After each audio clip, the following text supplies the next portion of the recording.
¿Cuánto conoces sobre Alejandro Magno? Aquí te dejo 10 curiosidades que seguro te van a interesar. Alejandro Magno, uno de los conquistadores más emblemáticos de la historia, sigue fascinando a la humanidad más de 2 milenios después de su muerte. Su vida estuvo llena de hazañas que a menudo rozan los límites entre la historia y la leyenda. A continuación, exploraremos 10 curiosidades sobre este personaje histórico que quizás no sean ampliamente conocidas pero que contribuyen a la rica tapicería de su legado. Un linaje divino. Alejandro fue instruido desde muy joven en la creencia de que descendía de la divinidad.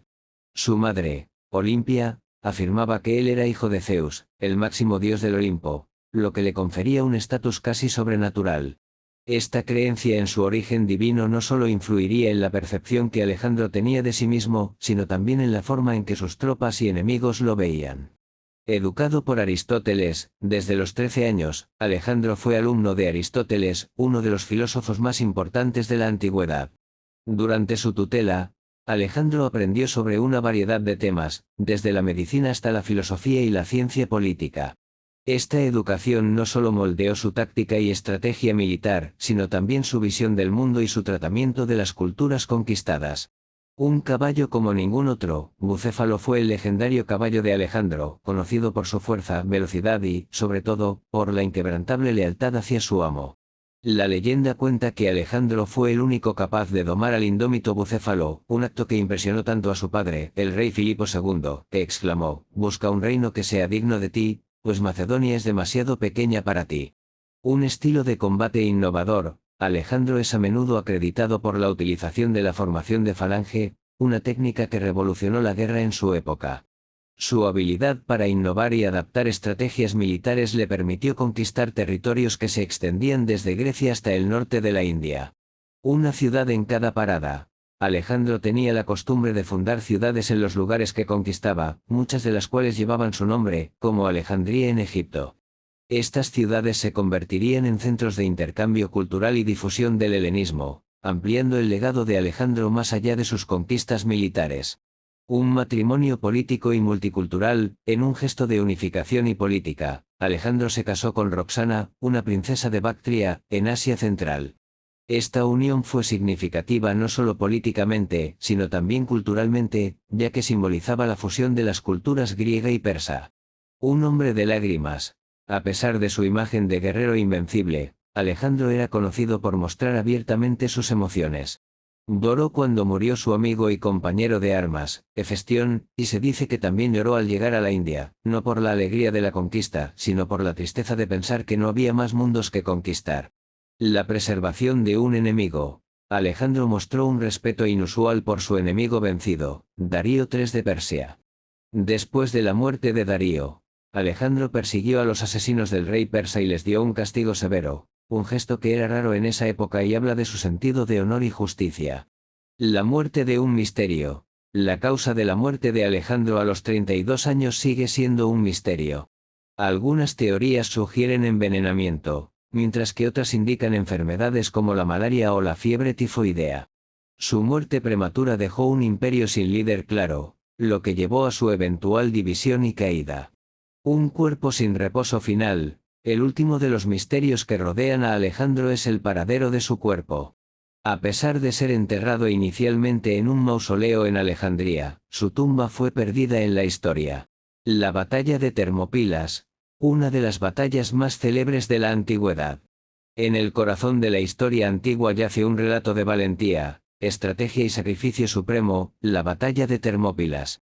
Esta confrontación, que tuvo lugar en el año 480 a.C., no solo cambió el curso de la historia griega, sino que también dejó una huella indeleble en la memoria colectiva de la civilización occidental. El imperio persa, bajo el mando de su ambicioso rey Jerjes I, estaba decidido a conquistar Grecia. Frente a esta amenaza, las polis griegas, a menudo en desacuerdo entre sí, se unieron en una frágil alianza. Entre los líderes de esta resistencia estaba Leónidas I, rey de Esparta, famoso por su habilidad militar y su determinación inquebrantable. La batalla tomó su nombre del paso de las Termópilas, un estrecho corredor entre montañas y mar, ideal para la defensa. Consciente de su desventaja numérica, Leónidas eligió este lugar estratégicamente, sabiendo que la geografía limitaría el poder persa. Durante 3 días, un pequeño contingente de aproximadamente 7.000 griegos, incluyendo los famosos 300 espartanos, resistió valientemente contra un ejército persa que superaba en número de forma abrumadora. Los griegos, excelentemente entrenados y luchando en una formación de falange, infligieron bajas significativas a los persas. La batalla llegó a un trágico final cuando un traidor griego reveló a los persas un sendero secreto a través de las montañas. Consciente de su destino inminente, Leónidas despidió a la mayoría de sus tropas, quedándose con sus 300 espartanos y unos pocos cientos de aliados. Lucharon hasta el último hombre, exhibiendo un heroísmo que resonaría a través de los siglos. Aunque la batalla fue una derrota técnica para los griegos, el sacrificio de Leónidas y sus hombres se convirtió en un símbolo de coraje y resistencia.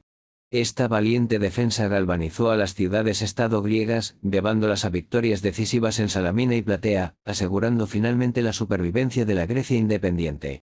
La batalla de Termópilas, más que un evento militar, se ha convertido en un mito fundacional, un recordatorio del poder del sacrificio por un bien mayor. Su historia, contada y recontada a través de los siglos, sigue siendo un testimonio perdurable del espíritu humano frente a la adversidad abrumadora. ¿Quién fue Aníbal Barca? El genio estratégico que desafió a Roma. Roma los considera el peor enemigo de la historia romana. Hace más de 2000 años, en la antigua Roma, surgió un líder militar que pasaría a la historia como uno de los más brillantes estrategas de todos los tiempos, Aníbal Barca. Nacido en 247 a.C. En la ciudad de Cartago, Aníbal creció en un ambiente donde la guerra y la política eran parte integral de la vida cotidiana. Desde joven, Aníbal mostró un interés excepcional por la estrategia militar y demostró un profundo conocimiento de la historia y las tácticas de guerra. Su padre, Amílcar Barca, un general cartaginés, lo llevó a presenciar las campañas militares en la península ibérica, donde se cultivó su amor por la estrategia militar. Sin embargo, la verdadera hazaña de Aníbal se produjo en el año 218 a.C., cuando, a la edad de 26 años, asumió el mando del ejército cartaginés y lanzó una audaz campaña militar que cambiaría el rumbo de la Segunda Guerra Púnica. Aníbal decidió llevar la guerra directamente a las puertas de Roma, cruzando los Alpes con un ejército de soldados y elefantes de guerra. Este arriesgado movimiento sorprendió a sus enemigos romanos y demostró su determinación y audacia. Durante los siguientes años, Aníbal infligió varias derrotas a los romanos en importantes batallas, como Cannae, donde su táctica de embolsar al enemigo se convirtió en una leyenda. A pesar de estar constantemente superado en número y recursos, Aníbal demostró una y otra vez su genio estratégico, adaptándose a las circunstancias y explotando las debilidades de sus adversarios. La famosa guerra de Aníbal contra Roma duró casi 15 años, y su nombre se convirtió en sinónimo de valentía y astucia militar en todo el mundo antiguo. A pesar de su éxito en el campo de batalla, nunca logró tomar la ciudad de Roma en sí, debido a la falta de apoyo y recursos de su patria, Cartago. Finalmente, después de años de lucha incansable, Aníbal fue llamado de vuelta a Cartago para defender su ciudad natal contra la creciente amenaza romana. La batalla de Zama en el año 202 a.C. marcó el enfrentamiento final entre Aníbal y Roma, y aunque demostró su habilidad táctica una vez más, esta vez no pudo prevalecer. Aníbal Barca fue un líder militar excepcional cuyo legado perdura hasta hoy. Su valentía, ingenio y capacidad para desafiar a un imperio como Roma han inspirado a generaciones de estrategas y líderes militares. Su vida es un testimonio de cómo un individuo con visión y determinación puede cambiar el curso de la historia. ¿Cómo fue la historia entre Espartaco y los esclavos de Roma? En el corazón del antiguo mundo romano, donde los poderosos senadores y valientes generales moldeaban la historia, existía una realidad sombría y a menudo olvidada, la vida de los esclavos. Estos seres, arrancados de sus tierras y privados de toda libertad, eran el engranaje silencioso sobre el cual se edificaba el esplendor de Roma. En esta urbe de contrastes, la vida de un esclavo era dura y sin esperanzas, hasta que surgió una figura que cambiaría su destino, Espartaco.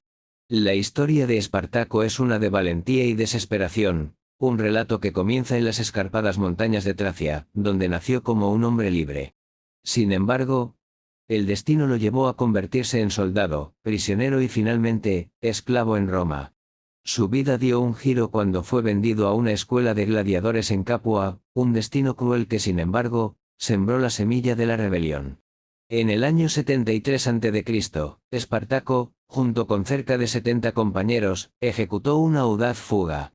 Armados con utensilios de cocina y una determinación férrea, derrotaron a sus captores y se refugiaron en el monte Vesubio. Allí, Espartaco emergió como un líder natural, atrayendo a miles de esclavos que anhelaban libertad. Su ejército creció hasta llegar a unos 120.000 hombres y mujeres, una fuerza que desafió el poder de Roma. El Senado romano, subestimando inicialmente a este ejército de esclavos, sufrió derrotas humillantes. Espartaco demostró ser un estratega excepcional, derrotando a varias legiones romanas y sembrando el terror en el corazón de Roma. Sin embargo, la República no tardaría en reaccionar. Craso, un político y general romano, fue encargado de aplastar la revuelta. Con una fuerza abrumadora y una táctica implacable, Craso acorraló al ejército de esclavos en Lucania, en el sur de Italia. La batalla final fue sangrienta y decisiva. Espartaco, luchando con el valor de aquellos que no tienen nada que perder, cayó en combate. Su cuerpo nunca fue encontrado. La revuelta fue aplastada, y los supervivientes crucificados a lo largo de la Vía Apia, como una advertencia brutal para cualquier futuro rebelde. La revuelta de Espartaco se convirtió en un símbolo de resistencia y lucha por la libertad. Aunque no logró su objetivo de liberar a los esclavos, su historia resonó a través de los siglos, recordando a la humanidad el precio de la libertad y el coraje de aquellos que se atreven a desafiar a los poderosos. La historia de Espartaco nos enseña que incluso en las circunstancias más oscuras, el espíritu humano puede brillar con un coraje y una determinación inquebrantables. Su legado perdura, no solo como un guerrero rebelde, sino como un símbolo eterno de la lucha por la justicia y la igualdad.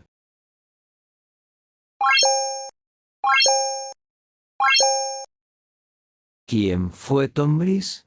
La reina guerrera que derrotó a Ciro el Grande de Persia. En las vastas y misteriosas estepas de Asia Central, emergió una figura que desafiaría el poderío de uno de los mayores imperios de la antigüedad. Esta es la historia de Tombris, la reina de los Masagetas, conocida por su valentía y su decisiva victoria sobre Ciro el Grande, el fundador del imperio persa. Tombris, cuyo nombre resuena a través de los siglos, era la soberana de los Masagetas, un pueblo nómada conocido por su destreza en la guerra y su cultura ferozmente independiente. Aunque los detalles de su vida están envueltos en el misterio, las crónicas de historiadores antiguos como Heródoto nos ofrecen un vislumbre de su carácter implacable y su liderazgo estratégico. El relato de Tombris se entrelaza con el de Ciro el Grande, el ambicioso rey de Persia. Buscando expandir su imperio, Ciro puso sus ojos en las ricas tierras de los Masagetas, subestimando la resiliencia de su pueblo y el liderazgo de Tombris. Según las leyendas, Ciro incluso intentó un acercamiento matrimonial con Tombris, una oferta que ella despreció, viéndola como un velado intento de dominación. La confrontación entre Tombris y Ciro se desencadenó en una batalla épica. Ciro, astuto y experimentado, ideó un plan para atraer a los Masagetas a una emboscada. Dejó un campamento lleno de riquezas y vino, sabiendo que los nómadas, no acostumbrados al alcohol, caerían en la trampa. El plan funcionó inicialmente, y muchos guerreros masagetas, incluyendo al hijo de Tombris, cayeron en la embriaguez y fueron capturados o asesinados. Pero Tombris, lejos de rendirse, reunió a sus fuerzas restantes en una furiosa respuesta. La batalla que siguió fue brutal y sangrienta. Al final, los masagetas prevalecieron, y Ciro el Grande cayó en combate, marcando un raro revés para el poderoso imperio persa. La victoria de Tombris no solo defendió la independencia de su pueblo, sino que también se convirtió en un símbolo de resistencia frente a la opresión. Aunque la historia de Tombris se mezcla con la leyenda, su figura sigue inspirando como ejemplo de liderazgo femenino y tenacidad en un mundo dominado por hombres. Conclusión. La historia de Tombris, la reina de los Masagetas, es un testimonio de la fuerza y el coraje que pueden definir el curso de la historia. En un tiempo donde las mujeres raramente eran reconocidas como líderes, Tombris no solo lideró a su pueblo a una victoria memorable, sino que también dejó una huella imborrable en el tapestri de la historia antigua, recordándonos que el valor y la determinación no conocen género.